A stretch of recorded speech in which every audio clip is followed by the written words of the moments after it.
మీనా తల్లి కాబోతుందని తెలిసి కుట్ర చేసిన రోహిణి చెంప పగలగొట్టిన శృతి. ఇదంతా ఎలా జరిగిందో వీడియో ద్వారా చూసేద్దాం. ఎక్కడ వీడియో స్కిప్ చేయకండి, చివరి వరకు చూడండి, పూర్తిగా మీకు అర్థమవుతుంది.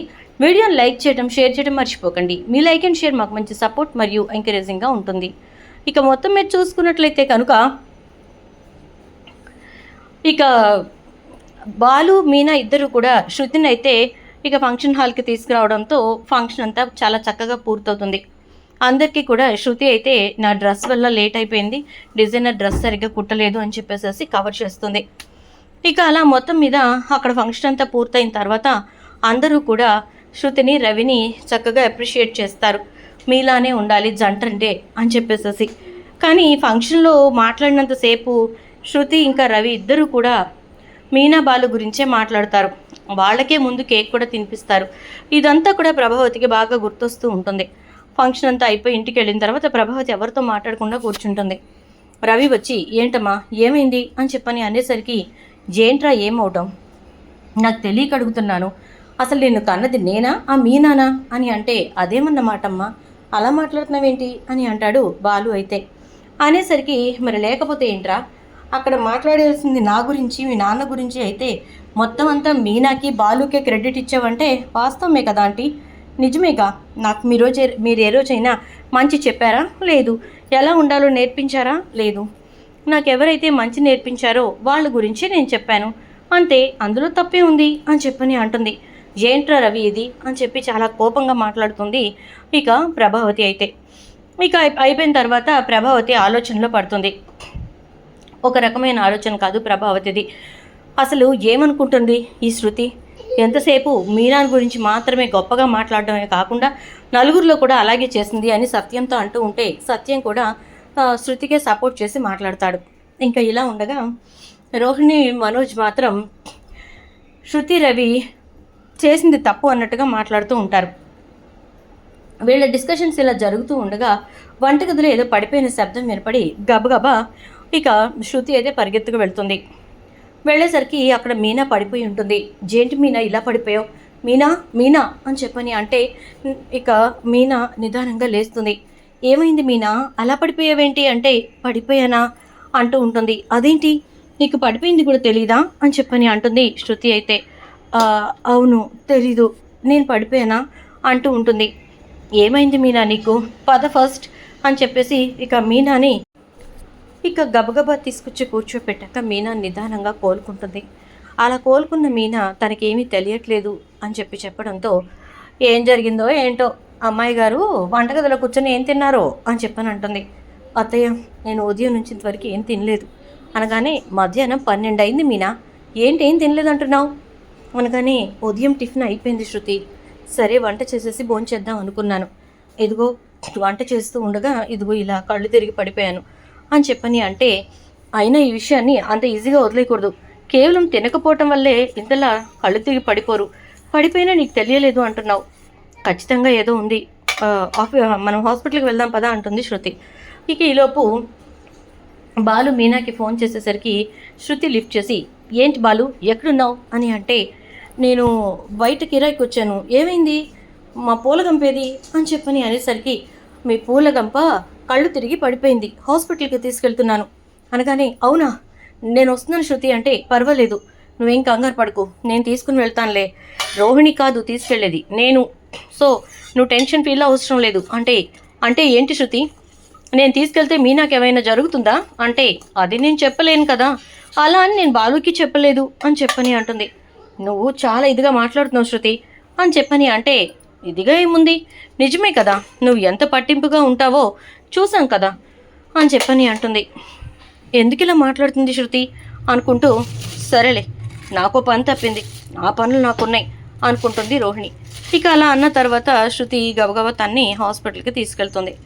అలా హాస్పిటల్కి వెళ్ళిన తర్వాత అక్కడ హాస్పిటల్లో డాక్టర్ చెప్పింది విని శృతి అయితే చాలా హ్యాపీ ఫీల్ అవుతుంది. ఎందుకంటే మీనా ప్రెగ్నెంట్ అని చెప్పేసరికి ఇక శృతి ఆనందానికి అవధులే ఉండవు. బాలుకి వెంటనే ఫోన్ చేస్తుంది. ఏ బాలు బాలు బాలు అని చెప్పని అంటూ ఉంటే నువ్వు హాస్పిటల్కి తీసుకెళ్ళావు కదా మీనాని, ఎందుకంత గట్టిగా అరుస్తున్నావు, తనకేమైందోనని నేను టెన్షన్ పడుతుంటే నువ్వేంటి ఇంత హ్యాపీగా ఉన్నావు అని అంటే ఏ బుజ్జి ముళ్ళకంప కానీ లేకపోతే బుజ్జి పూలగంప కానీ రాబోతున్నారు అంటుంది. బుజ్జి ముళ్ళకంప, బుజ్జి పూలగంప, ఏం మాట్లాడుతున్నావు డబ్బుడమ్మ అంటే మీనా అంటూ ఉంటాడు. మరి అదే కదా చెప్తున్నాను అంటుంది. నిజంగానా అని అంటే నిజంగా నిజంగా అంటుంది. ఇక ఒక్కసారిగా బాలు అయితే చాలా హ్యాపీగా ఫీల్ అవుతాడు. మా పూలగంప ఉందా అక్కడ అని చెప్పని అంటే భయపడుతుంది. నువ్వు ఇప్పట్లో పిల్లలు వద్దన్నావంట కదా, సడన్గా ఇలా అవుతుందని నేను అనుకోలేదు అని చెప్పి కంగారు పడుతుంది. అంటే అరే మనం వద్దనుకుంటే దేవుడు ఇచ్చేసినప్పుడు ఎవరు మాత్రం ఏం చేస్తాం, ఇవ్వు ఇవ్వు అని చెప్పేసేసి మీనాతో మాట్లాడుతూ ఉంటే మీనా ఆనందానికి అవధులుండవు. నిజంగా ఎంత సంతోషంగా ఉందో తెలుసా పూలగంప. కాకపోతే అప్పుడే అంటే మన ఇద్దరికి మధ్యన దూరం పెరిగిపోతుంది అంటూ ఉంటే చాలే ఊరుకోండి అంటుంది మీనా. సరే ఇంటికి వచ్చాయి, నేను వచ్చేస్తున్నా అని చెప్పని అంటాడు. ఇక శృతి మీనాని తీసుకుని ఇంటికి వస్తుంది. విషయం చెప్పేసరికి సత్యం చాలా సంతోషపడతాడు. ఇక ప్రభావతి మొహం మాడిపోతుంది. ఒక పక్క నుంచి మామగారు చచ్చాడు, రావాల్సిన కోట్లు పోయాయి.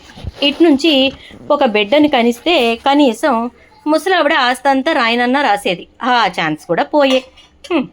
నీ రాతలు ఇలా రాసుంటే ఎవరు మాత్రం ఏం చేయగలరులేరా అని చెప్పని అంటుంది. అది కాదమ్మా అంటూ ఉంటాడు మనోజ్. ఇప్పుడే వద్దనుకున్నాం అంటే మీ ఇష్టం వచ్చినప్పుడు కనండ్రా, నాకెందుకు అని అంటూ ఉంటే అసలు ముందు ప్రెగ్నెంట్ అయిన మీనా గురించి ఏం మాట్లాడకుండా కననటువంటి లేదా వాళ్ళ ప్లాన్ చేసుకున్నటువంటి రోహిణి వాళ్ళ గురించి మాట్లాడతారేంటి అంటుంది. చూడు శృతి, అన్ని విషయాల్లో నువ్వు దూరిపోకు అని తిట్టేసి వెళ్ళిపోతుంది. ఇక అలా అన్న తర్వాత రోహిణి అయితే ఆస్తి మొత్తం దానికే పోతుంది. ఆ ముసలిది మామూలుగానే బాలు ఫేవరెట్. ఇక ఈ విషయం తెలిసిన తర్వాత అస్సలు చెప్పను కూడా చెప్పకుండా కన్ఫామ్గా ఆవిడ రిజిస్ట్రేషన్ చేయించేస్తుంది. ఏలో అయినా మీనా ప్రెగ్నెన్సీ పోగొట్టాలి అనుకుంటూ ఇక రోహిణి అయితే ప్లాన్ చేసి విద్యతో చెప్తుంది, నేను ఈ పాపం చేయలేనే ప్లీజ్ అంటుంది విద్య. సరే అయితే అని రోహిణియే ట్యాబ్లెట్స్ తీసుకొస్తుంది.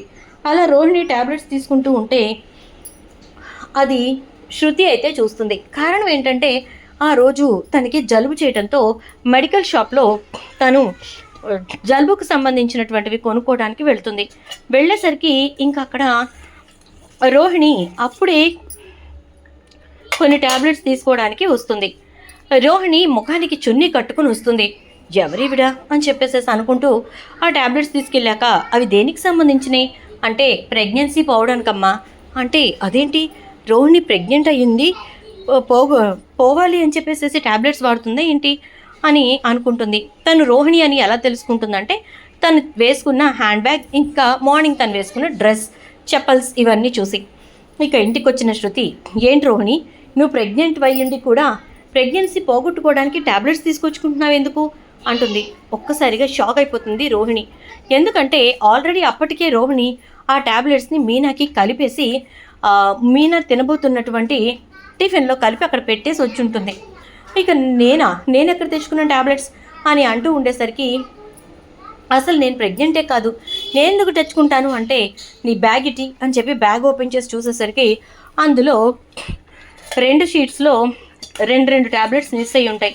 ఈ ట్యాబ్లెట్స్ ఏవి వేసుకున్నావా అంటే నువ్వు ప్రెగ్నెంట్ అనేగా అర్థం, ప్రెగ్నెన్సీ పోవటానికి వాడే ట్యాబ్లెట్లు అంటాయి ఇవి తీసుకొచ్చింది, మరి ఏం చేసింది నాకు అర్థం కావట్లేదు, అయినా నువ్వు వంటగది నుంచి వస్తున్నావేంటి అని చెప్పి మీనా నువ్వు అక్కడ ఏమైనా తింటున్నావా అంటే అవును శృతి ఇప్పుడే టిఫిన్ తిందామని పెట్టుకున్నాను అనగానే ఏం టిఫిన్ అంటుంది. చక్కెర పొంగలి చేశాను కదా అది కొద్దిగా ఉంది అదే తిందామని అనగానే నాకు తెలిసి ఖచ్చితంగా ఆ చక్కెర పొంగల్లో ట్యాబ్లెట్స్ వేసి ఉంటుంది రోహిణి, తను ప్రెగ్నెంట్ కానప్పుడు ఈ ట్యాబ్లెట్స్ ఎవరి కోసం తెచ్చుండాలి అని ఇటు తీసుకురా అని చక్కెర పొంగల్ తీసి కొంచెంగా పక్కన పెట్టేసరికి అందులో 2 ట్యాబ్లెట్స్ కనపడతాయి. అబ్బో మొత్తం కరిగే వరకు నేను తిప్పలేదు అని రోహిణి కంగారు పడుతూ ఉంటుంది. ఇదిగోండి మావయ్య ఇప్పుడు ఏం చేయాలో చెప్పండి, ఇలాంటి మనిషిని అని చెప్పి రోహిణి చెంప చెల్లుని పగలగొడుతుంది శృతి. శృతి నేనున్నాను కదా అంటుంది. దేనికి? ఉత్సవ విగ్రహంలో నుంచుని చూడ్డానికా? ఆవిడ గారు ట్యాబ్లెట్లు కొనుక్కొచ్చిన ట్యాబ్లెట్స్ ఏమో మీనా తినే దాంట్లో కలిపింది, అంటే మీనా ప్రెగ్నెన్సీ పోగొట్టాలనేగా అని అనేసరికి ఇక బాలు శివ తాండవం చేస్తాడు. దాంతో ఇక ప్రభావతి ఏంటి రోహిణి ఇది, నువ్వు కనేవాళ్ళని కన్నెవరమాట అని అంటుంది. ఇక బాలు అయితే పిచ్చి తిట్లు తిట్టి నాన్న అయితే వాళ్ళన్నా ఉండాలి లేదా నేనన్నా ఉండాలి అని అంటాడు. బాలు అని చెప్పి ఈ ఒక్కసారికి క్షమించు, ఇంకా ఎవరు మీ జోలికి రారు అని చెప్పి చెప్తాడు. చూద్దాం ఏం జరుగుతుందో. వీడియో నచ్చితే లైక్ చేసి షేర్ చేయండి, ఛానల్ సబ్స్క్రైబ్ చేసి పక్కనే బెల్ ఐకాన్లో ఆల్ ట్యాప్ చేయండి.